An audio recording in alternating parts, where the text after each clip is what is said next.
Okay, I've got this Hoodoo Tempest 120P Brooklyn Kayak PK12 clone. This is a Chinese, so are they. Theirs are Chinese made also. But anyway, I've got this pedal drive for it. I ordered the pedal drive separate from the kayak itself. Anyway, let me take that off. And it's got this flimsy looking. It's the same as the hatch that was in the back. I don't know if you saw my other video where I replaced the back hatch with a cutting board. Well, I didn't replace it. It just flew away by itself. But look how light and flimsy this thing is.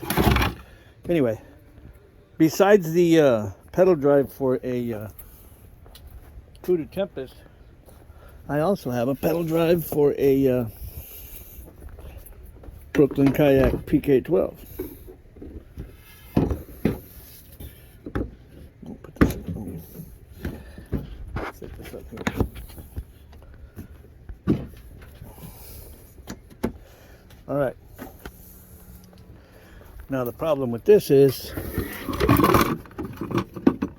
this doesn't fit the. This one is a belt drive and that one is a gear drive. This the Brooklyn Kayak has a belt drive system in it, and this is a brand new one that I bought from somebody. He had this one and a spare one. He messed the belt up on that one, but I've already repaired it, and he threw it in with this one so I could have it for parts. Now I was thinking, well, what am I going to do about the gap over there, or the opening? And I found this thing. See, I repair kayaks and I have all different colors and shapes and sizes of plastic over there. Play school and little tykes. So anyway, I had this thing and I decided to make one of these. And actually, I use way better bungee than the one that the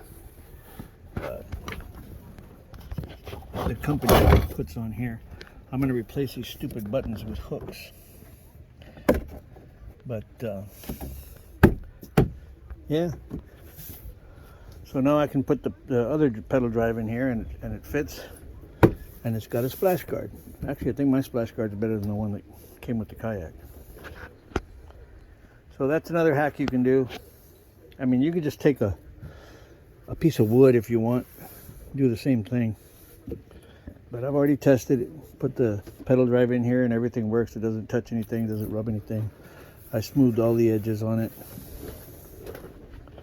Hey, thanks for watching. Like, subscribe, and send me $1.